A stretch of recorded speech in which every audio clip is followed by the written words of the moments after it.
Salut tout le monde, on espère que vous allez bien. Bienvenue dans ce nouvel épisode du Day to Day, le podcast présenté par le Démarque, l'Association des étudiants en marketing de l'Université Laval. On vous souhaite bonne Bonne écoute. Bonjour tout le monde, bienvenue dans un nouvel épisode du Day to Day podcast. Aujourd'hui, on est accompagné de Marie, directrice des affaires numériques chez l'Antidote Média, puis de Chloé qui est avec moi aujourd'hui encore. Comment ça va les filles? Ça va bien, merci toi. Mais oui, merci. On est content de te recevoir aujourd'hui. Je suis contente que vous preniez la peine de me recevoir. Je pense que ça va être le fun. On a plein de beaux sujets à discuter. Oui. J'ai bien hâte, vraiment. Absolument. Est-ce que tu veux te présenter à tout le monde, nous parler un peu de ton background, ton poste actuel? C'est sûr qu'on va développer dans les prochains instants, mais juste comme t'introduire auprès de tout le monde. Certainement. Comme tu mentionnais, mon nom c'est Marie Roussel. Je suis directrice des affaires numériques à l'Antidote Média, qui est une entreprise de marketing. On se qualifie comme des créateurs de solutions médias. Donc, on y reviendra un peu plus en détail tantôt. Sinon, au niveau de mon background, au niveau des études, je pense que l'Université Laval a été bien représentée tout le long de votre podcast. Puis, j'en fais partie également. Moi, j'ai fait un bac en sciences de la conso à l'Université Laval. Okay. Donc, tout l'aspect marketing et tout m'intéressait beaucoup, mais je trouvais que l'aspect un peu psychologie du consommateur, de se voir pour le consommateur quand on travaille dans une entreprise, ça m'intéressait beaucoup également. Donc, je suis allée là-dedans. Puis, en sortant du bac, je me suis un peu trouvée pitchée dans l'océan à pas trop savoir quoi faire puis où continuer à aller chercher mon expertise. Je pense qu'on le sait, là, au niveau des études universitaires, il y a beaucoup de théorique, mais quand on veut s'enligner un petit peu, il y a tellement de possibilités puis c'est tellement large. Puis pendant les études, j'avais vraiment eu beaucoup d'intérêt au niveau du marketing, justement, plus précisément aussi du marketing numérique. On avait quelques cours en gestion de réseaux sociaux, puis en analytique web qui m'avaient beaucoup interpellée. Fait que j'ai décidé de continuer et d'aller au MBA en marketing numérique à l'Université Laval aussi. Cool. Je l'ai fait de manière temporaire, pas temporaire, temps partiel, là, en même temps de rentrer sur le marché du travail. Je trouvais que c'était un bel équilibre parce que souvent, on a tendance à... Il y a certaines personnes qui font l'MBA directement après, puis je trouve que c'est moins applicable de bien appliquer la théorie qu'on a sur la pratique là, dans le marché du travail. Fait que pour moi, ça m'a bien comblée à ce niveau-là. C'est ça, j'ai fini mon MBA en 2021. Donc, les études, c'est fini pour moi. Oui, ça va faire 2 ans. Fait que, effectivement, mais je suis quand même jeune de base aussi. Là. Ça fait pas longtemps, justement, que je suis sortie des bancs d'école. Pas longtemps, c'est relatif, quelques années, là, mais quand même, je m'en souviens encore comme si c'était hier, évidemment. Je me sens encore là-dedans. À l'Antidote, on va en reparler, mais on est très, très jeunes. Là, fait qu'on a beaucoup de stagiaires, beaucoup d'étudiants qui sortent de l'université depuis quelques années. Fait qu'on est tout le temps un peu là-dedans. C'est ça, au niveau, sinon, du parcours plus professionnel. Moi, quand j'ai commencé, j'ai eu ma première expérience au niveau de la restauration dans le marketing numérique. Okay. On avait une plateforme de référencement web pour les restaurants. Je travaillais pour cette entreprise-là. Là. Vous allez le voir, je suis quelqu'un de vraiment impliqué dans mon entreprise, dans la vie, puis j'ai tout le temps tendance à dire « mon entreprise », mais c'est pas à moi, là. C'est juste parce que je suis tellement investie dans ce que je fais, puis je pense que, tu sais, d'être passionné de ce qu'on fait, c'est ça qui fait qu'on est performant aussi, puis qu'on aime ça, là. Fait que bref, j'ai travaillé pour une entreprise, c'est ça, secteur de la restauration au niveau du référencement organique. Fait que c'était une référence là, pour les restaurants de la Ville de Québec, de Montréal aussi. Cette entreprise-là avait aussi une plateforme de réservation pour restaurants, donc c'était super le fun. Ça a été vraiment une belle expérience pour être capable de toucher un peu à tout au niveau du marketing numérique, là, que ce soit gestion des réseaux sociaux, infolette, gestion, mise à jour, optimisation du site Internet, publicité également. Puis un des mandats que j'avais, c'était vraiment le fun, c'est de faire l'organisation des événements Burger Week, Poutine Week de ce monde-là. Ah! Qui sont... la Poutine Week. Oui, c'est très populaire. Oui, vraiment. Oui, c'est ça. Puis c'est populaire, mais ça l'était encore plus aussi avant la pandémie, en toute honnêteté. Là. Fait que c'était des belles éditions. C'était vraiment le fun de toucher un peu à cet aspect-là événementiel. Là. Je me souviens de l'édition juste avant la pandémie, justement, où on avait été capable de donner 80 000 à Rêve d'enfant. Fait que ça, c'était comme 80 000 poutines vendues dans la ville de Québec. Là. C'était débile. Là. Fait que c'était vraiment... ouais. Oh mon Dieu! 80 000 poutines. Donc, 10 de moi, genre. Ouais, c'est ça.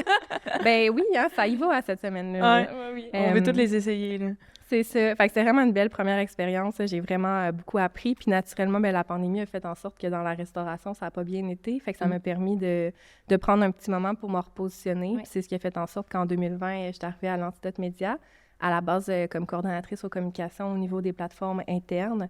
On a un produit qui est le Passe-Partout Service chez Bonne Chère, là, qui est beaucoup lié à la restauration. Puis je le connaissais déjà justement parce qu'on collaborait souvent avec eux.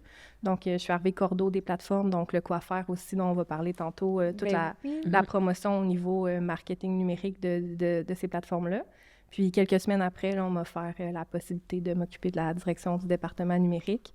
Beau défi que j'ai accepté. Fait que ça va faire 3 ans que je suis là. Puis je suis très comblée par mon travail. Là. J'aime ça. Puis je suis contente qu'on puisse en parler un petit peu plus aujourd'hui. Là. C'est vraiment un beau parcours. Et merci. Puis, là, depuis tantôt, on parle de l'antidote. Ouais. C'est quoi l'antidote pour ceux qui nous écoutent puis qui n'ont aucune idée? C'est quoi que vous mangez en hiver? C'est quoi que vous faites? Oui, bien en fait, je commencerai par dire que c'est pas le correcteur de faute. Plusieurs personnes peuvent faire la différence. Tu sais, l'antidote, on est bien connu pour nos produits, mais on n'est pas connu comme l'entreprise derrière qui possède les produits. C'est pour ça qu'on a un tagline, le créateur de solutions médias, qu'on essaie vraiment de mettre de l'avant. L'antidote, à la base, on est une entreprise de marketing 360. Donc, ce qu'on qualifie, c'est qu'on fait du traditionnel, on fait du numérique, puis on est capable d'allier les 2 stratégies ensemble pour arriver à des résultats très performants. Ce qui nous démarque la concurrence à Québec, c'est qu'on est propriétaire de nos propres médias. Donc, on a des produits qui sont distribués autant au niveau de la poste qu'au niveau des lieux de distribution, qui ont fait leur performance à travers les années puis qui ont montré là, à quel point ils étaient performants. Puis c'est ça, tu sais, ça existe à la base depuis plus de 30 ans. Ça a d'ailleurs été créé à l'Université Laval. C'est vrai? Je sais pas, Anecdote, notre président Stéphane, oui, exact, c'est ça. Je me suis dit que ça pourrait être le fun d'en parler aujourd'hui. Notre président Stéphane est dans la 50aine d'années maintenant, mais tout a commencé à l'Université Laval il y a plus de 25 ans quand il était lui-même étudiant à l'université. OK. Vous connaissez bien là, le livret épargne qu'on appelle ou le livret du pub universitaire parce que la cover dessus que vous recevez dans les agendas de l'université, mais nous, on est propriétaire de ce média-là. Puis tout a commencé avec ce produit-là il y a plus de 25 ans. En fait, c'est que dans le temps, à la place d'avoir des médias qui se distribuaient gratuitement comme ça, fallait payer pour avoir un genre de carnet avec plein de promotions dedans. Okay. C'était quand même cher. Là. Ça pouvait être, par exemple, une 50aine de dollars, mais ça valait vraiment la peine. Stéphane, lui, était très avant-gardiste. Il avait acheté ce petit livret-là, puis il l'amenait à toutes ses sorties avec ses amis. Là. Ben oui. Donc là, eux, ils étaient comme, mon Dieu, c'est donc le fun, on est capable d'économiser, mais tu sais, c'est pas évident de devoir payer là, pour pouvoir bénéficier de ces rabais-là. Donc lui, il s'est dit, mais pourquoi pas faire le chemin inverse, de dire à la place de faire payer les étudiants pour profiter des rabais, on va faire payer les entreprises pour annoncer dans ce produit-là. On va leur mentionner que c'est un produit de fidélisation, de découverte, parce que les gens vont amener leurs coupons autant pour profiter de l'entreprise qu'ils connaissent déjà que dans certains cas aussi pour apprendre à la découvrir. Puis ça va faire en sorte qu'on va pouvoir l'offrir gratuitement à la communauté universitaire. Là. Fait que ça a été le premier produit qu'on a créé officiellement à l'interne, puis qui perdure encore. Ben c'est ça, encore aujourd'hui, je veux dire, on le connaît tout, là, ce petit carnet-là qu'on reçoit en début d'année, puis en tout cas, moi, personnellement, j'accumule mes petits coupons, puis je suis bien contente d'aller au shaker avec mes petits coupons rabais, puis ça, fait que, tu sais, on les connaît bien, là, c'est le fun que... Oui, puis tu parles du shaker, puis justement, le groupe Blanchette, c'est un beau parallèle, là, tu sais, c'est une entreprise qui utilise beaucoup nos produits, puis qui a grandi, puis qui a vraiment évolué à travers ça aussi, là, fait que c'est une entreprise qui connaît beaucoup de succès, tant au niveau du livret épargne, justement, que de l'Antidote Plus, le passe-partout aussi, c'est des produits qui fonctionnent bien avec eux, là, fait que ça, on est bien contents. Là. Très cool! C'est hot. Puis au niveau de, justement, toutes vos... Tu sais, vous êtes autant en UM, en trad, c'est quoi votre éventail de services, de produits, d'offres que vous donnez? Oui, c'est une bonne question. C'est assez complexe, je dirais. Tu sais, le but, je veux pas aujourd'hui passer l'éventail de produits, quoique je peux, dans le fond, là, assez brièvement. Mais tu sais, il faut savoir que nous, l'Antidote, à la base, on est une entreprise qui travaille par principe d'acquisition. Fait que notre but, c'est tout le temps d'être capable d'être à l'affût des nouvelles tendances, des nouveaux produits qui vont bien répondre aux besoins de nos clients, puis à l'écosystème qu'on veut leur offrir aussi. Fait que, tu sais, tout est une ligne au fil du temps qui a fait qu'on a créé ou qu'on a acquis des produits qui fonctionnent bien dans notre cellule. Donc, on est tout le temps constamment en train de se revamper, de regarder les nouveautés, puis même au niveau du numérique, tu sais, on est bien appuyé à ce niveau-là maintenant aussi, là. Fait que majoritairement, à la base, on offre, c'est ça, des médias, donc des solutions qui sont soit postales ou par distribution. On est un gros joueur au niveau de la poste à Québec et au Québec, d'ailleurs. Au niveau local, on est ceux qui font le plus de placements publicitaires là, au niveau de l'imprimé puis au niveau de la distribution également. Fait qu'on a vraiment une belle force à ce niveau-là. Puis le numérique, en fait, c'est qu'on a commencé parce que justement, il y a plusieurs de nos produits, comme le Passe-Partout Service et Bonne Chère, le Coiffeur, le magazine, qui avait des aspects un peu plus attrayants du numérique qu'on pouvait utiliser à potentiel dans ces produits-là.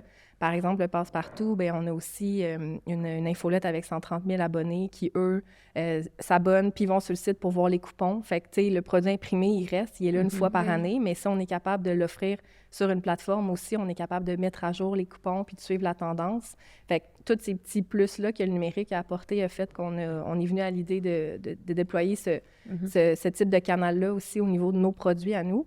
Puis justement, le fait d'avoir travaillé avec plusieurs entreprises, la Ville de Québec, là, pendant plusieurs années, ça a fait en sorte que ces entreprises-là ont créé un lien de confiance avec nous, un sentiment d'appartenance, puis ils ont eu des besoins progressifs dans le numérique aussi. Oui. Ce qui fait qu'à l'affût de ça, en 2017, on a acheté l'agence Option, qui est une agence de web et design qui existait depuis 2010, qu'on a intégré à l'Antidote, qui est devenu notre département numérique. Fait que ça fait depuis 2017 qu'on fait du web. Ça paraît pas, mais on est une bonne gang derrière ça. On est quasiment une vingtaine de personnes qui travaillent au niveau du web, tant au niveau de nos plateformes internes que notre volet agence. Puis ce volet est en grosse croissance aussi, notamment depuis la pandémie, naturellement. Là. Fait que depuis ce temps-là, on est capable maintenant d'offrir aussi des produits traditionnels, mais qui sont capables de se décliner aussi au niveau du numérique. Là.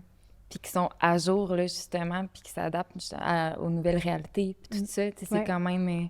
c'est plaisant de voir, justement, comment vous vous concentrez sur un peu tout présentement. Et puis le traditionnel, on en entend peut-être moins parler. On est tellement focus sur le numérique. Mais est-ce que tu veux, justement, comme élaborer sur... Toi, tu es la directrice des affaires numériques, de ta place, mettons, au sein de toute cette organisation-là, si je peux le dire. Oui, certainement. J'en ai pas parlé, d'ailleurs. Ben, c'est ça. Ben oui, exactement. Moi, mon rôle, c'est justement au niveau du département numérique. À l'Antidote, on est une petite entreprise, mais quand même assez importante de 50 personnes. Oui. Puis au niveau du numérique, on est presque une vingtaine de personnes. Fait que moi, ma place, c'est autant au niveau de majoritairement accompagner les opérations, là. Donc accompagner les gens qui travaillent chez nous au niveau des opérations. Oui. On est en constante croissance aussi, fait que de préparer le recrutement, de m'occuper de ça aussi. Tout ce qui est rayonnement aussi, je pense qu'on a un bel enjeu à l'Antidote, justement, que les gens connaissent nos produits, ont une belle notoriété, mais connaissent pas nécessairement non plus l'entreprise qui est derrière. Fait que moi, c'est un objectif que je me donne de démocratiser un petit peu tout ça. Là. Puis aussi, justement, de faire le parallèle avec l'équipe des ventes. On a une belle force de vente à l'Antidote. On a une douzaine de directeurs de compte. Puis c'est normal, on a tellement une grosse panoplie de produits qu'il faut être capable d'avoir des gens qui sont spécialisés dans chaque, puis qui sont prêts aussi à aller développer les marchés, les territoires. Fait que j'ai aussi un rôle d'accompagnement là, à ce niveau-là, d'être capable de les guider quand il y a des clients qui arrivent au niveau du numérique puis qui ont des besoins spécifiques. On agit un peu aussi à titre de stratège au niveau du numérique, justement, là. Fait que mon rôle, ça consiste à ça, là, globalement. Okay. Fait que c'est beaucoup de la gestion, en fait, à la base, là, au niveau du secteur numérique, mais ça s'applique un peu à d'autres départements de l'entreprise aussi. Ah, très bien. Je sais que tu es au niveau plus numérique, mais tu sais, si on revient au traditionnel, parce que vous en faites quand même beaucoup. Oui. Tu sais, le traditionnel, ça fonctionne encore. Tu sais, même si on est en 2023, je pense qu'on a la preuve aussi avec vous. Ouais. Mais tu sais, de quelle manière que vous venez voir vos retombées en trad? Oui, c'est une bonne question. Puis avant de parler des retombées, je parlerais un peu aussi du tabou du traditionnel qu'on pourrait penser qui est en déclin.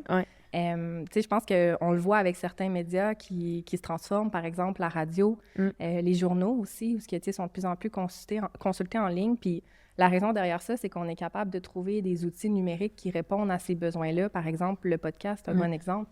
Ben oui. La radio, je le compare un peu à la télévision régulière, où ce que tu l'écoutes quand ça passe selon l'intérêt qu'il y a. Mais là, les podcasts viennent un peu compléter ça en disant, ben comme la TV en ligne, ben je peux écouter ce qui me tente quand ça me tente. Fait que, les besoins évoluent. Au niveau des journaux, ce qui fait aussi, je pense que c'est un peu en décroissance à ce niveau-là, c'est que, on est capable, c'est des nouvelles, c'est du spontané, pardonnez-moi, c'est du live. Fait que, il faut être capable d'aller chercher ça de manière rapide. Puis le numérique fait en sorte qu'on est capable de sortir la nouvelle beaucoup plus rapidement. Au niveau de la poste, qui est un secteur qu'on exploite beaucoup, mais c'est sûr qu'il n'y a pas encore, honnêtement, de remplaçant qui vient chercher ça. Le postal, c'est super intéressant, puis il faut savoir que ce qui nous distingue de la concurrence aussi, puis ce qui fait qu'on est encore là au niveau de la poste, puis qu'on est en croissance même, c'est que nos produits sont quand même nichés. On a un éventail de produits, puis on ne distribue pas de manière massive tout ce qu'on juge qui va être pertinent pour les gens. Chaque produit a une clientèle cible, un ciblage précis, une zone territoriale aussi, un géociblage là, par code postal qui est fait, ce qui fait en sorte que, on ne distribue pas en masse, puis on ne perd pas non plus la performance du produit. Fait que c'est à considérer, il y a aussi, il y a des enjeux dans le traditionnel, on ne se le cachera pas. On a été les premiers à en vivre avec la pandémie. Par exemple, quand la pandémie est arrivée, ben nous, on avait des accroche-portes. Donc, c'est des pamphlets publicitaires qu'on accrochait aux portes directement. Puis, naturellement, avec les mesures sanitaires, ben on pouvait plus aller accrocher ça partout, n'importe de tout le monde. Fait qu'on a dû arrêter le produit. Puis ça nous a amené à nous questionner, à savoir, tu sais, qu'est-ce qui fait le succès de ce produit-là, comment qu'on peut le remplacer, c'est quoi les moins bons coûts du produit. Puis un enjeu qu'on avait avec, justement, c'est que c'était un peu distribué par des réseaux de distribution. C'était pas distribué par Post Canada, ce qui fait qu'il n'y avait pas nécessairement de constance à ce niveau-là, puis un processus de validation aussi fiable que quand on passe par Post Canada, puis c'est une entreprise qui est gouvernementale. Fait que tu vois, cet épisode-là nous a amené justement à nous questionner, puis ce qui fait en sorte qu'on a créé le carton postal, qui est un carton 3 volets dépliant 2 faces qu'on distribue dans la ville avec des secteurs de 15 000 portes, si je me trompe. Puis, on est capable de créer justement un inventaire qui est quand même limité par rapport à ça aussi. Tu sais, le produit a vraiment montré sa performance. On est passé d'un 4 parutions à un 8 parutions par année.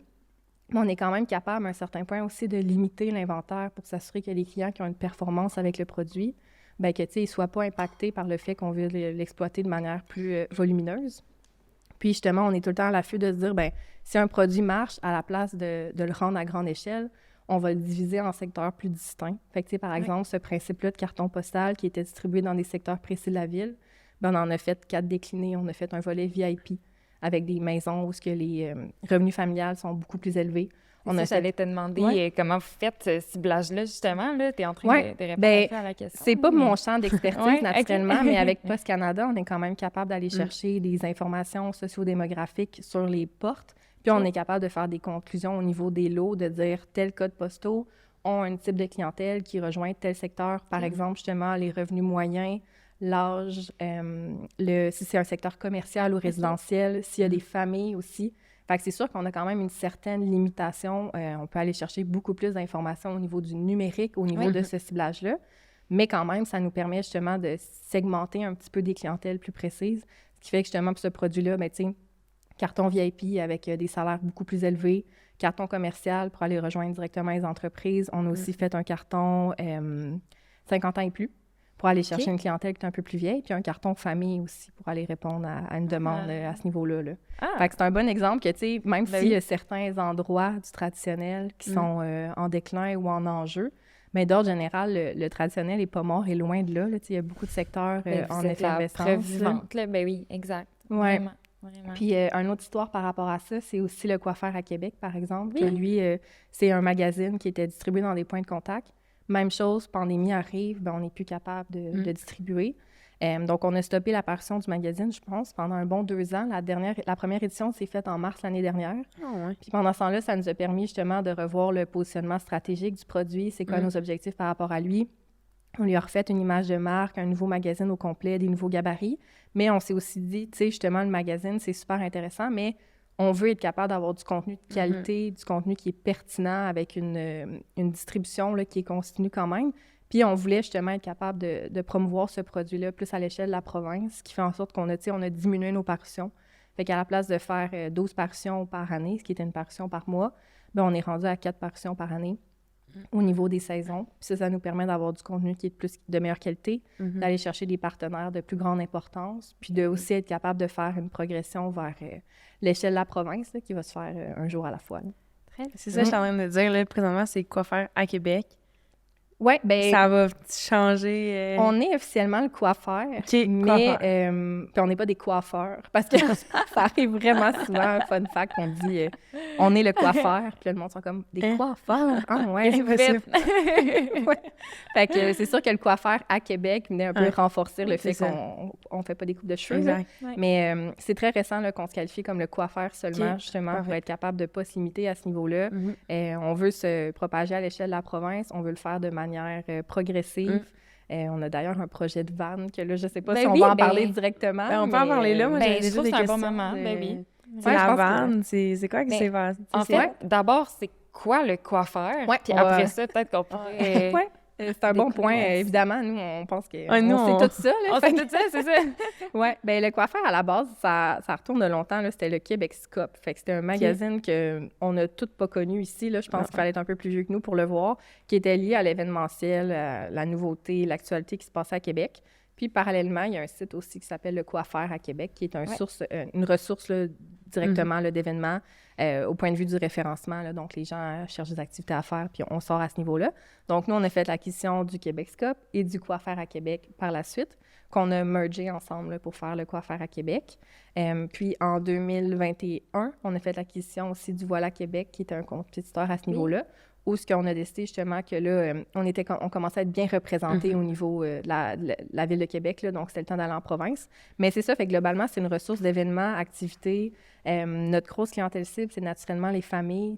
On qualifie, encore là, on attire vraiment tout type de personnes, là, autant les jeunes, les vieux, les en couple, au niveau du corpo. Tu sais, le site web, majoritairement, c'est du référencement organique, là, donc tout type d'événement qui est pertinent à Québec, sur lequel on va en parler aussi. On va attirer du trafic sur le site web à ce niveau-là.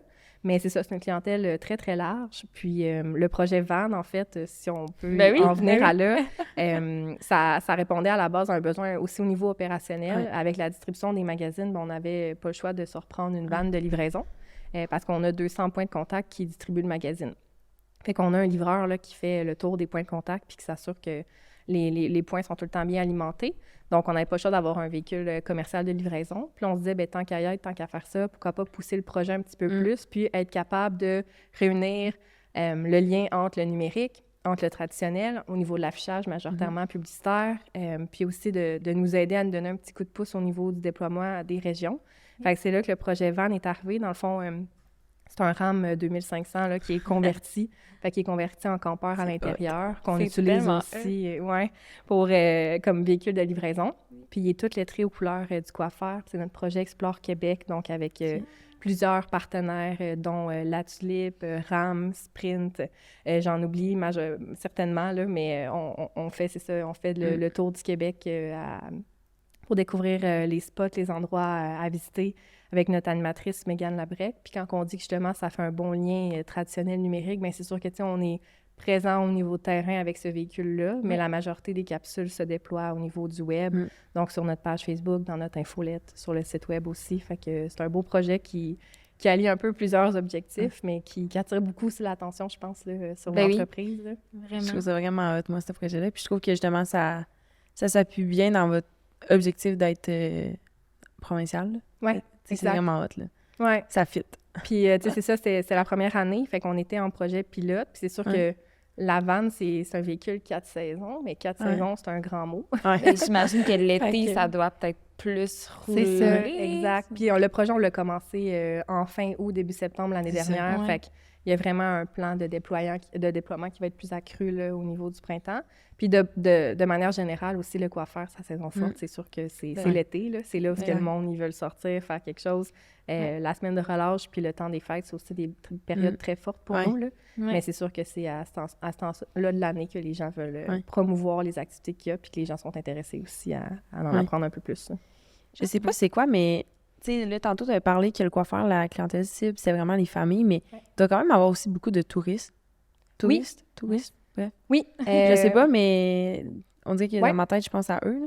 Bien oui, parce qu'en fait, il faut se rappeler que si on parle au niveau du numérique, de manière générale, les gens vont se rendre sur notre plateforme pour avoir de l'information suite à des recherches organiques qu'ils vont avoir fait.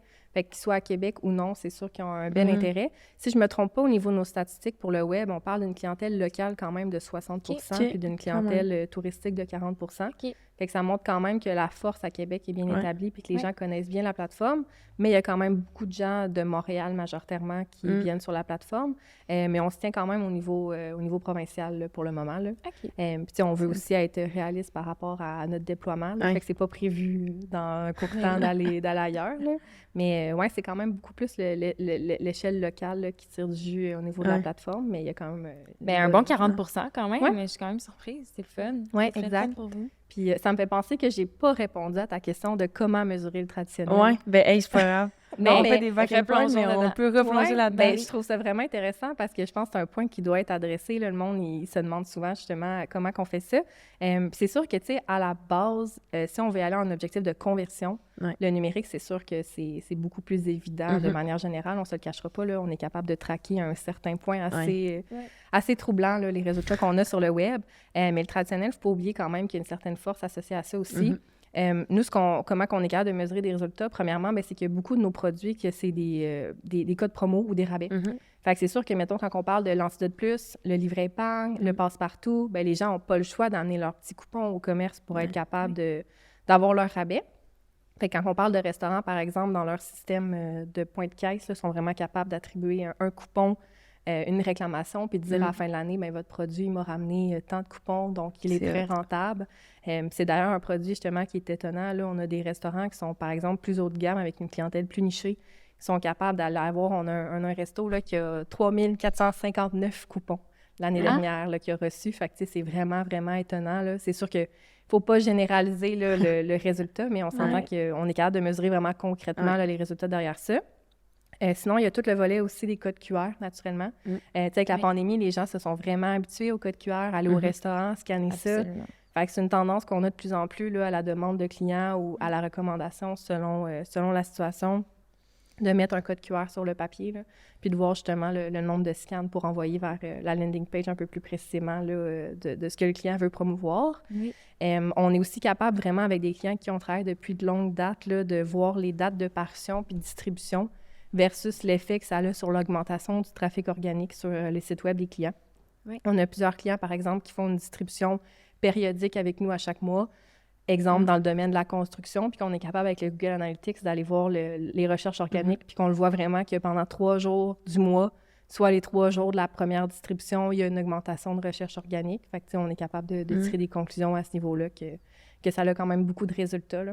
C'est le fun. Fait que c'est tout des tactiques qu'on pense pas nécessairement à première vue, mais qui montrent quand même qu'on est capable de mesurer le traditionnel. Puis, tu sais, le bouche-à-oreille aussi, on se le cachera pas. C'est sûr que ça parle, là, c'est moins précis, évidemment, mais il y a plusieurs entreprises qui demandent, mettons, des entreprises de toiture, là, qui est un domaine qu'on a, qui fonctionne vraiment bien, mais qui vont demander, par exemple, où les clients les ont vus, puis ils vont dire, j'ai reçu un carton par la poste. On sait que c'est un carton postal de coop de l'Antidote, fait qu'on le check, puis on est capable de voir après un nombre X de soumissions que l'investissement a été très performant, là.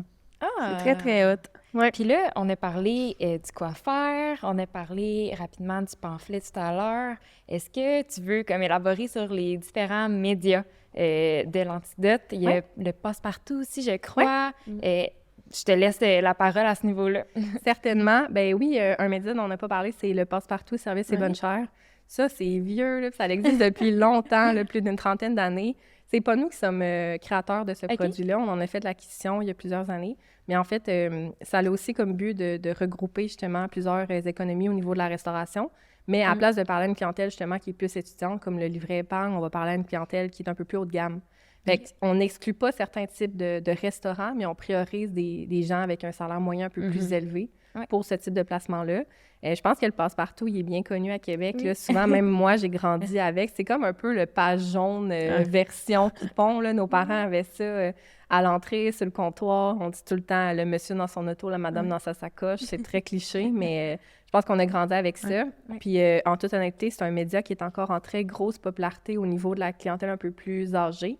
Les gens à 50 ans et plus sont vraiment, vraiment interpellés par ce produit-là. Nous, quand on le reçoit là, à chaque année, la nouvelle édition, on va le distribuer au Galeries de la Capitale. Puis on a des personnes qui viennent nous rejoindre juste pour ça. Là. Ils ont vraiment hâte d'avoir leur passe-partout. On a 10 000 copies, puis on réussit à les passer en une journée. Là, fait que le monde sont vraiment fous. Ouais, mais je peux le prendre, genre? Ben oui, vas-y. Vous pourrez d'ailleurs garder les produits après, il n'y a pas de problème. Non. Moi, je suis comme je veux des rabais. Non, mais... Des coupons. Ouais. C'est tellement hot. La madame dans sa sacoche. Ouais, c'est ça. Puis, qu'est-ce que j'allais dire par rapport à ça? Donc, ouais, c'est ça. Fait que, tu sais, le traditionnel drive un peu plus une clientèle qui est plus âgée. Mais de l'autre côté, on a l'infolette, comme je vous disais, avec un genre de 130 000 clients qui sont abonnés à notre infolette parce qu'ils ont voulu, qui ont donné leur consentement là, suite à aller chercher des coupons en ligne. Là. Fait qu'on est capable, avec ce canal-là, qui va peut-être effectivement chercher une clientèle un peu plus jeune, d'entretenir un autre type de clientèle. Là. Fait que ça, c'est le passe-partout, service et bonne chère. On a également le magazine Prestige qu'on a fait, dont on a fait l'acquisition. Oui, exactement. La transaction s'est conclue en décembre 2020, fait que ça va faire 4 mois. Puis je pense que le magazine Prestige, c'est vraiment un exemple parfait de quand on allie tous les facteurs de succès ensemble, on est vraiment capable de pousser le traditionnel à un autre niveau. Le Prestige, ça existe depuis plusieurs années. Ça a une belle notoriété au niveau du domaine des affaires, au niveau des clientèles un peu plus aisées. Fait que c'est vraiment un magazine là, au niveau secteur des affaires, donc qui mentionne l'actualité, les bons coups entrepreneuriales, les développements de secteurs industriels. Donc, c'est vraiment large. Puis, ce magazine-là, justement, avait des parutions, si je me trompe pas, là, entre 30 et 60 pages. Puis, nous, à l'Antidote, on a produit à 100% la dernière édition. En fait, c'est notre première édition qu'on a produit en mars. Puis, on a fait une édition de 100 pages. Fait que c'est vraiment le fun. Puis Marie-Josée, qui est rédactrice en chef justement du magazine, a fait un bel article en première page qui mentionnait est-ce que je suis surpris? À un certain point, oui. Parce qu'à force de se faire dire que le traditionnel ne fonctionne plus, on finit par indirectement peut-être y croire, mais en même temps, est-ce que je suis surprise? Non.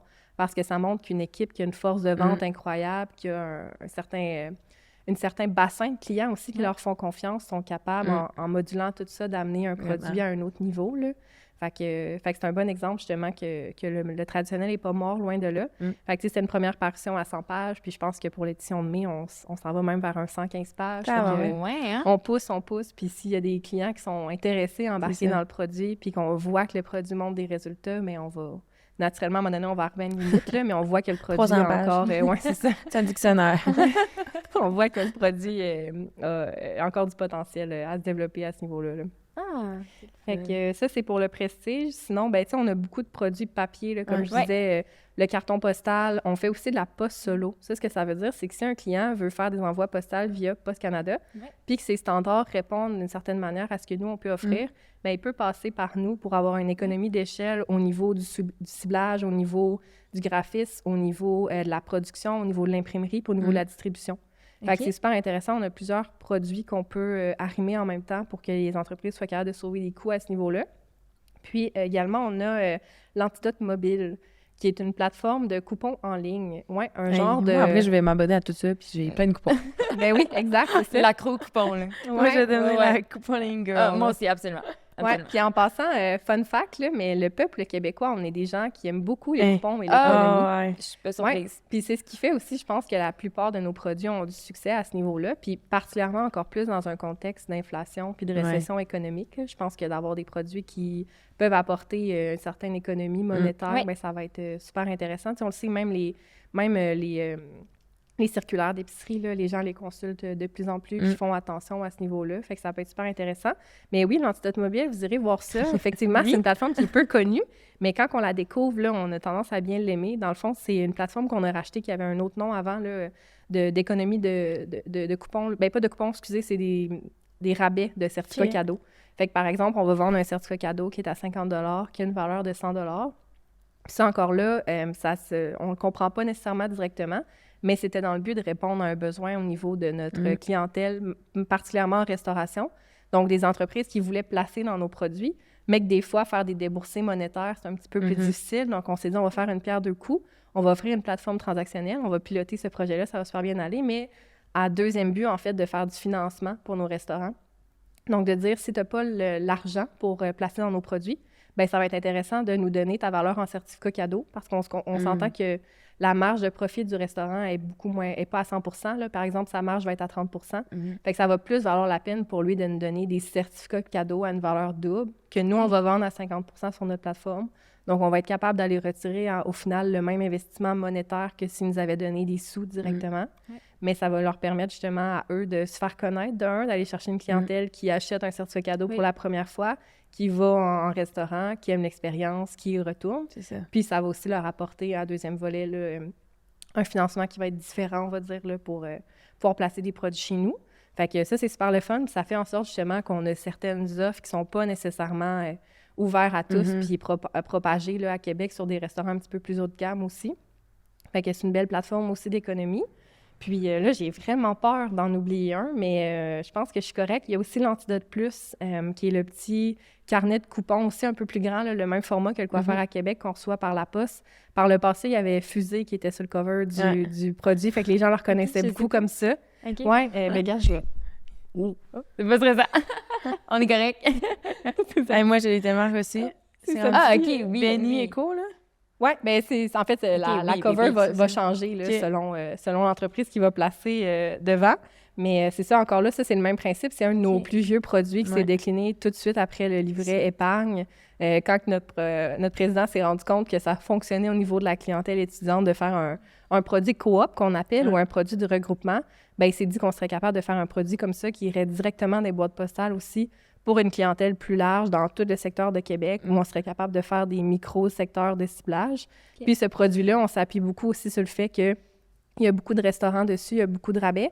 Fait qu'on s'entend que les gens, souvent, ont tendance à le garder tout le mois sur leur table puis à refeuilleter un petit peu quand ils ne savent pas quoi manger. Ici et là, oui. Oui. Fait que parallèlement, on est capable de mettre des entreprises de services aussi, que ce soit, par exemple, en dentisterie ou en construction, pour qu'eux bénéficient de cette visibilité-là là, durant tout le mois. Là. En fait, moi, j'ai une question au niveau justement de vos clients. Parce que Ouais. vous avez tellement beaucoup de clients. Ouais. Je sais que c'est peut-être plus les gens qui sont directeurs de compte ou peu importe qu'on parlait tantôt. Mhm. Mais comment que vous faites? C'est quoi vos tactiques en B2B pour aller chercher les clients? Ouais. Est-ce que c'est eux qui viennent à vous? C'est vous qui allez vers eux? Bien, c'est vraiment varié, en fait. Là, le Ouais. chemin se fait des deux sens. Comme je disais, on a vraiment une belle force de représentation. Tu sais, On a 12 représentants à Québec. C'est vraiment volumineux. On peut fonctionner autant par territoire que par contact. Fait que, tu sais, tout le secteur de Québec est bien représenté. On le sait aussi que dans tout l'éventail de produits qu'on a, à tout coup, il y a certainement un produit qui va être intéressant pour le client. Fait que souvent, ça fait en sorte que les clients rentrent via un produit de manière spécifique qui est leur porte d'entrée. Puis après ça, on prend le temps de bien comprendre leurs besoins puis de comprendre que peut-être que oui, ce produit-là est la bonne solution pour eux, mais que parallèlement avec un autre produit ou une solution numérique, on serait capable de couvrir de manière plus large ou simplement leur dire, écoute, celui-là, on ne pense pas que c'est le bon fit pour toi, mais on aurait ce produit-là à la place pour toi. Fait que c'est ça, fait qu'on a une belle force de développement à ce niveau-là. On a une belle notoriété aussi, ça fait plusieurs années qu'on existe. Fait que, tu sais, c'est sûr qu'on est bien connus à Québec de manière générale, mais de plus en plus aussi, justement, les gens connaissent la force de nos produits puis viennent à nous. Là, tu sais, c'est pas étonnant. On reçoit plusieurs demandes par jour de commerçants de la Ville de Québec, nouvelles entreprises ou entreprises avec de la notoriété qui vont nous contacter. C'est ça, comme je disais, via la porte d'entrée d'un produit, qui vont être attribués à un directeur de compte qui va prendre le temps de cibler leurs besoins. Puis après ça, selon le produit vers lequel on veut les enligner, bien là, on a des stratèges de produits qu'on appelle, qui sont plus spécialisés sur un type de produit qui vont rentrer en action puis faire le processus de consultation avec le client. Là. OK. Tu sais, les clients, est-ce que c'est justement pour une édition, ils vont signer ou souvent c'est comme pour l'année? Tu sais, comment ça fonctionne après comme la vente, après justement, tantôt on parlait La du relation. cover. Ouais. Tu sais, c'est des prix différents, I guess, que tu sais, c'est une œuvre différente, mais en tout cas, c'était comme 1000 questions en même temps, mais première question, combien de temps avec vos clients restent? Ouais. Est-ce qu'il y en a qui partent, en fait, ou souvent ils restent tout le temps? Bien, on a un beau taux de rétention de clients, C'est ça. en toute honnêteté. Puis, tu sais, des fois, il y a des clients qui vont partir d'un certain produit puis qu'on va les réorienter vers un autre. C'est très, très rare, là, un client qui part tout court parce qu'il n'y a pas de résultat. Puis encore là, ça peut arriver, là, c'est la normalité. Mais d'ordre général, c'est ça, on a une belle prospérité à travers la ville, on a une belle notoriété. Fait que les gens ont de la performance dans nos produits aussi, qu'on le veuille ou non. Au niveau des placements, des inventaires, bien, chaque produit a une distribution qui est différente. On a des produits qui ont une distribution annuelle, comme le livret épargne ou le passe-partout. Donc là, naturellement, si tu embarques pour l'année au complet. On a des produits comme l'Antidote Plus qui sont mensuels, dans lesquels, d'ailleurs, on ne recommande pas de faire une seule édition. Tu sais, c'est vraiment des produits pour taper sur le clou, puis revenir, puis avoir une présence à long terme. Là. Fait que dépendamment du produit, c'est ça, il y a un certain volume là, qui est recommandé par rapport à ça. Puis au niveau des inventaires, bien, comme on disait, on a des inventaires qui sont restreints, puis à un certain point, on ne veut pas exagérer non plus. Fait que quand on parle des covers de l'Antidote, bien, à un certain point, ils sont saturés, puis on doit aller à des 6 mois, 1 an. Des fois, par secteur, c'est plus rapide pour avoir ça varie beaucoup, un inventaire. Oui, Ouais. exact. Au niveau du prestige, par exemple, tu sais, là, toutes les covers de 2023 et début 2024 sont déjà vendus. Ah ouais. Et que ça va vite à ce niveau-là. Même au niveau des cartons postales, tu sais, il y a un certain inventaire limité. Fait que le carton VIP, par exemple, je pense qu'on a des attentes de 9 mois de délai là, pour être capable de placer dessus. Fait que c'est le fun, tu sais, ça montre que les clients sont prêts à le faire parce qu'ils savent que ça vaut la peine. Là, mais que nous aussi, on accorde une importance naturellement aux clients qui sont chez nous puis qui placent depuis plusieurs années. Puis les clients ont toujours la priorité sur le placement qu'ils ont pris. Donc, si tu as pris un placement annuel ou un certain placement d'un certain volume, puis qu'on est prêt à le renouveler, bien, on va toujours naturellement te passer en premier. Là, ouais. Puis justement, le processus un peu du parcours client, ça ressemble à quoi? Tu sais, soit lui ou un des représentants a fait contact. Après, c'est quoi le processus à la fin? Est-ce qu'ils ont des rencontres à tous les mois, par exemple, que c'est mensuel, le livret pour faire les suivis des codes ou c'est vraiment à la fin de l'année, on va regarder justement si on a fait 3000 coupons à un restaurant? Bien, encore là, c'est vraiment du cas par cas, puis ça va dépendre du client, à quel point il veut être laissé aller par lui-même à travers ça, à quel point il y a un horaire occupé, aussi par rapport au directeur de compte. D'ordre général, justement, comme je disais, les clients vont rentrer par un type de produit ou un type de service en particulier. Exact, c'est ça. Puis après ça, on va les réorienter. Ils vont toujours rester avec un directeur de compte qui est leur point de contact, qui va faire les suivis au niveau de la satisfaction, faire des petits heads-up aussi au niveau avec l'équipe. C'est sûr que quand on parle du numérique, bien là, ils ont des chargés de projet qui sont attitrés à eux, avec qui ils font la communication beaucoup plus détaillée parce que les livrables sont quand même plus complexes. Puis on ne s'attend pas à ce que les directeurs de compte suivent le projet de conception d'un site web de A à Z naturellement, là. Mais c'est ça, ils vont faire leur suivi de manière régulière quand même pour être capable de voir si le résultat est là avec le produit, si on doit réorienter ou si on continue à augmenter le budget parce que les résultats viennent avec naturellement puis placés dans d'autres types de produits qui seraient bien complémentaires, là. OK. Ouais. T'avais dit une question? Non, ça va. Ben, vas-y encore. J'ai juste poser toutes les questions. Je peux te laisser prendre de l'eau si tu veux. Pas de trouble. Ben, pose-moi ta question pendant ce Mais temps-là. ça fait quand même une couple d'années que tu es chez Antidote. Est-ce qu'il y a une réalisation que tu es la plus fière? Que tu es comme ça, là? C'est un bon coup, là. Je suis fière de moi. Oui, bien c'est sûr que moi, je vais plus parler au niveau du numérique. Là, c'est le fun. Aujourd'hui, on a parlé beaucoup du traditionnel, puis je pense que c'est ça qui me démarque aussi. Mais il faut savoir qu'à Québec, au niveau du numérique, on commence à être des très bons joueurs aussi. On est bien implantés, puis justement, le fait qu'on soit capable d'arrimer ça avec du traditionnel, c'est super intéressant. Moi, un projet qui me rend bien fière par la progression qu'on a eue avec le client, puis l'élan de confiance qu'il nous a donné, c'est le Salon international de l'auto de Québec. Cette année, ça a été, il y a eu l'édition il y a 3 semaines, justement. Ça a été l'édition complète qu'on a créée avec eux de A à Z. Ah oui? Avec l'Antidote, on est tous derrière ça, que ce soit au niveau de la conception graphique, de l'idéation du concept, de toutes les décliner pour le salon lui-même, là, les wrappings de murs, les pamphlets, les sacs, tous les placements publicitaires dans les magazines, journaux. C'est tout nous qui a conçu ça. Parallèlement, on a aussi une offre justement de produits traditionnels pour venir compléter le tout, puis des services numériques aussi, que ce soit au niveau, par exemple, des Google Ads. On a fait la refonte du site web aussi. Fait que ça, c'est le genre de projet qui me rend fière, autant parce que l'équipe numérique est capable de livrer des projets comme ça, autant que parce que c'est un bel exemple de projet qui se fait au niveau du 360. Puis ce que j'aime de ça, c'est que ce client-là nous a donné une confiance progressive où ce qu'on a commencé en 2020 à faire une certaine partie du mandat, 2021 une autre partie, puis on a été capable finalement là, de faire quasiment le faire tout. gros. Ouais. Parce que l'année passée, même dernière minute, là, c'est ça, il y a eu les enjeux de COVID qui fait que l'édition qui devait avoir lieu sur place a encore une fois eu lieu de manière virtuelle. Là. Fait qu'il a fallu se réinventer assez rapidement, mais c'est un bon exemple de client qui a bâti une relation à long terme avec nous, une relation qu'on avait déjà dans le traditionnel avant de l'avoir dans le numérique, puis qui continue de grossir là, d'année à année. C'est vraiment hot. C'est justement, ben en tout cas, tu t'as un peu répondu, mais ça a pris combien de temps justement à organiser tout ça? Tu sais, le client, c'est... Depuis 2020, tu travailles avec, mais mettons pour cette année? Bien, c'est pas une année... c'est une année très particulière. C'est pas une année de base. Je crois que d'ordre général, eux, on commence à travailler le projet vers la fin de l'été pour l'année suivante. Fait que c'est quand même long. Mais les dernières années, ça n'a vraiment pas été représentatif parce que, comme je disais, enjeu à savoir, tu sais, est-ce que les marques embarquent? Est-ce que les salons se métamorphosent? Tu sais, heureusement pour eux, là, ça a été vraiment un beau succès. Le Salon de l'Auto de Québec, ça a été le salon avec le plus de marques au Canada qui ont été présentes. Fait que ça, c'est vraiment le fun. Ça montre que à Québec, le monde du concessionnaire puis de l'automobile, c'est serré, là.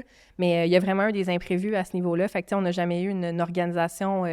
qui s'est vraiment faite de manière standard, je dirais. Tu sais, à la base, l'année passée, on avait élaboré un concept de A à Z qui finalement a dû se transformer en salon virtuel. Ce qui fait que cette année, on était capable de reprendre des parties de ce concept-là qui étaient toujours d'actualité. Fait que le processus de création, c'est pas fait de A à Z comme il devait être fait standardisé, si je pourrais dire. Là. Mais ça fait en sorte que je pense qu'on a commencé à travailler le mandat en octobre. Fait que c'est quand même un mandat de 6 mois. Mais il y a un certain sprint qui est lié à ça aussi parce qu'en janvier et en février, il y a beaucoup d'annonceurs qui ont besoin de visuels. Puis, naturellement, au niveau des annonceurs, on peut pas prévoir ça trop d'avance non plus. Là. Fait qu'il y a une grosse quantité de matériel graphique puis de production, autant au niveau de la radio, de motion design qui est diffusé à la TV, là, qui doit se faire quand même dernière minute. Là. Puis, tu sais, là, ça, c'est le salon L'Auto. C'est un exemple de à quel point, justement, la pandémie est comme venue vraiment modifier un peu le processus de tout ça. Et j'imagine que ça vous a affecté. Tantôt, tu parlais aussi dans les dernières années, puis tout ça, à quel point vous avez dû réadapter, puis tout ça. Est-ce que tu as d'autres exemples, justement, de comme, OK, on a dû flipper de bord, il y a de quoi qui est arrivé avec la pandémie? Puis Oui. Tu m'as fait paniquer au début, j'étais là, oh mon Dieu, qu'est-ce qu'on a eu? Non, pas de panique. Non. Non, mais oui, j'ai un bon exemple. Justement, là, avec la pandémie, le volet papier a été un peu mis sur la glace. Comme on disait, même nous, on a dû mettre certaines portions sur pause, se revoir à ce niveau-là. Puis il y a beaucoup de gros joueurs dans l'industrie, là, des gens de Costco puis de Walmart qui avaient beaucoup de tendance à imprimer, qui ont arrêté d'imprimer pendant la pandémie. Puis nous, malgré ça, on a eu un volume d'impression qui est resté quand même constant, mais ça fait en sorte que quand la pandémie s'est tassée un petit peu puis qu'on a senti un vent de renouveau, là, bien, quand ces gros joueurs-là sont revenus dans l'industrie d'un coup, mais ça a quand même créé une certaine offre et une demande, ce qui a fait qu'on a eu des enjeux. Heureusement, de notre côté, on a été capable de bien s'arranger, là, mais qu'il y a eu des enjeux, par exemple, de rareté de papier au Québec, où ce que les presses n'étaient pas capables de mettre la main sur des rouleaux de papier, les entreprises non plus, puis il fallait capable de prioriser les gens qui allaient passer en impression. Fait que nous, on a été super chanceux à ce niveau-là. Comme je disais, on est un gros joueur dans l'industrie, fait qu'on a été capable de montrer là, notre juste valeur par rapport à ça, puis de s'arranger. Mais c'est des exemples comme ça qui montrent que, tu sais, l'industrie du papier est loin d'être morte. La preuve, c'est que les gros joueurs travaillent à ce niveau-là. Mais nous, ça a été quand même un bon défi, ou du moins une menace qu'il a fallu voir pour se préparer. Puis ça me fait penser, ça n'a pas nécessairement rapport avec ça, mais tu sais, si je peux montrer un peu le succès du papier aussi, on constatera qu'il y a beaucoup d'entreprises au niveau du numérique qui utilisent encore beaucoup le papier pour faire l'acquisition de clientèle. Je donne l'exemple très cliché, mais de Good Food, que tu sais, au final, c'est des boîtes pour emporter qui se vendent 100% en ligne, où que tout leur processus d'acquisition de clientèle se fait en ligne. Mais y a-tu quelqu'un plus que Good Food qu'on se souvient qui nous envoie des papiers par la poste à ne plus finir? Puis on connaît tous quelqu'un de notre entourage, certaines que vous-même l'avez fait, qui s'est fait avoir à un certain point. Puis je dis pas fait avoir, c'est pas le bon mot, là. C'est une super belle entreprise, un super beau produit, mais dans le sens qui, à force de taper sur le même clou au niveau de l'envoi postal, décider d'essayer les boîtes, là. Moi. Fait que, une semaine gratuite de boîte. Puis après, tu oublies de te désabonner, puis t'es genre... Ça vient de passer dans mon compte, ça. Mais c'est ça, tu sais, ça montre que justement, même les entreprises 100% numériques, ils appuient sur le traditionnel. En fait, le postal est considéré comme le meilleur drive-to-web, là, à part le web lui-même, là, encore à l'heure actuelle. Fait que c'est super important de garder ça dans notre stratégie à un certain point. Là. C'est hot. Je pense qu'on est rendu à la question la dernière du question. podcast. La fameuse question. Du Vas-y, podcast. je te laisse. J'aimerais vraiment ça la poser. On est dans le day-to-day podcast, comme tu sais. On peut savoir, toi, ton day-to-day, une journée type dans ta vie, ton boulot, que ce soit au bureau, de chez toi, ça ressemble à quoi? Oui. Bien, je ne sortirai pas vraiment du lot en vous disant, comme tous vos autres personnes qui sont venues, que le day-to-day est assez variable dans mon cas. Encore là, tu sais, moi, je suis quelqu'un qui aime vraiment ça, travailler au bureau. Je trouve ça vraiment le fun. Puis je trouve que la pandémie nous a permis de, revoir ça, mais d'apprécier quand même le mode de travail au bureau. À l'Antidote, on a des beaux bureaux, sont neufs, sont grands. On a une équipe aussi qui travaille sur des mandats quand même à court livrable, ce qui fait en sorte que, tu sais, on aime ça être en équipe. Puis c'est pas au niveau de la politique de travail qu'on demande de venir au bureau. Là, tu sais, notre politique, c'est un minimum 2 jours par semaine au bureau, puis nos gens viennent 3-4 jours en moyenne. Mais je trouve ça le fun, surtout aussi au niveau de la gestion, d'avoir une proximité avec l'équipe, puis de pouvoir rentrer dans une salle de création si j'ai le temps, voir qu'est-ce qu'ils font, me tenir à l'affût de ça, c'est vraiment le fun. Sinon, mais ça, la journée est très variée. Des fois, je vais participer au Scrum avec l'équipe. Des fois, je vais avoir des rencontres clients. Des fois, on va avoir des rencontres au niveau de la gestion des opérations, pardonnez-moi. Fait que c'est vraiment varié. C'est sûr que mon travail, c'est beaucoup de rencontres, naturellement. Je pense que c'est ce que j'aime aussi, d'être en contact avec les gens. Fait que ça me plaît beaucoup. Mais autant, c'est ça au niveau interne, au niveau avec l'équipe, au niveau avec les clients. Ça ressemble pas mal à ça, là, mais chaque journée ne se ressemble pas. Puis c'est ce que j'aime, moi, là, chaque soir. Je regarde mon agenda demain, puis je suis comme, petite surprise, qu'est-ce que j'ai demain déjà? Ah, ben oui, on a ça. Fait que on se prépare, puis on y va, puis la journée d'après est tout aussi différente, là. Je pense qu'une chose qu'on peut retenir, c'est que travailler en marketing, c'est que tes journées sont variées. Oui. Mais tu sais, genre, dans le sens que là, on parle, puis c'est comme, hey, comme toutes les autres, on dit ça, mais tu sais, on aurait un autre métier devant nous, puis ça serait pas nécessairement ça, là, ça serait que les journées se ressemblent puis sont pareilles. C'est exactement à quoi t'attendre. Ouais, exact. Puis je pense que vous pouvez le sentir aussi beaucoup plus dans les entreprises qui ont un volet agence, justement. Tu sais, veux pas, le volet agence, c'est beaucoup de clients, beaucoup de mandats en même temps. Il faut être ouvert à une certaine spontanéité puis à une certaine gestion des priorités. Fait que si on n'est pas prêt à avoir un quotidien qui se ressemble pas puis à réajuster un peu, justement, là, nos horaires, ben c'est peut-être pas non plus, pas le domaine, mais le monde dans lequel il faut être. Très cool. Mais avant qu'on se quitte, est-ce qu'on peut savoir s'il y a des scoops, des trucs à venir, des nouveautés, un événement prochainement? Oui, bien, c'est une bonne question. Malheureusement, j'ai pas de scoop en tant que tel pour vous, je crois. J'essaie d'y penser, mais non. Ce que je peux vous dire, c'est que, tu sais, l'Antidote, comme je le disais, on est une entreprise qui fonctionne beaucoup par croissance, par acquisition. Fait que des acquisitions potentielles, des créations de nouveaux produits, on est toujours à l'affût. Encore là, quand on le fait, on veut prendre le temps de bien le faire, de stabiliser l'équipe, de s'assurer qu'il y a une intégration qui est progressive puis que la croissance se fait de manière stable là, à un certain point. Fait qu'on a des beaux projets sur la table, autant avec le Quoi faire, justement, avec le magazine Prestige. Au niveau du numérique aussi, on a connu une très belle croissance les dernières années. Fait que on se tient à l'affût de tout ça, autant au niveau du recrutement que des nouveaux clients qui peuvent arriver. Mais j'ai pas de trucs crunchy et très détaillés autres que si on l'a, vous allez le voir dans les prochains mois. Mais Puis, où est-ce qu'on peut vous suivre? Dans le fond, c'est quoi les plateformes? Oui, ben, c'est assez traditionnel, là, notre site Internet, réseaux sociaux, Facebook, Instagram, TikTok, LinkedIn. Parfait. Ça fait le tour. Sinon, ben, notre site, justement, l'Antidote Média, regroupe tous nos produits. Là. Ça peut un peu aider à comprendre tout ce qu'on fait. Produits, services aussi au niveau de l'agence. Puis on a aussi toutes nos plateformes là, qui ont des produits plus... Ben, pas des produits, excusez-moi, toutes nos plateformes qui ont des sites web là, qui me parlent plus en détail de leur objectif. Là. La gang, vous savez quoi faire. On va tout mettre dans la barre d'infos en bas. Allez vous abonner, puis vous allez avoir des coupons, puis des rabais. Pour vos sacoches, puis pour le... Comment qu'on dit? Pour la madame qui... La sacoche, le monsieur dans l'auto. Voilà. Et voilà. Mais savoir. Toi, Alice, est-ce que tu veux dire où qu'on peut retrouver la démarche? Oui, certainement. Bien, assez traditionnel, nous autres aussi. Donc, Facebook, Instagram, LinkedIn, notre page TikTok également. Puis, vous pouvez toujours consulter notre site Internet. Est-ce que j'en oublie? Non. OK. C'est super bon. Voilà. OK. Hey, merci beaucoup de ta présence aujourd'hui. Ben, merci à vous. C'était super vraiment gentil. C'était vraiment le fun. Puis, on se revoit dans un prochain épisode, gang. Ciao! Bye! C'est ce qui conclut cet épisode du Day to Day, le podcast présenté par les Démarques. On aimerait remercier tous les invités de la deuxième saison et également notre partenaire principal, Pizza Salvatore. Merci d'avoir été à l'écoute. À la prochaine!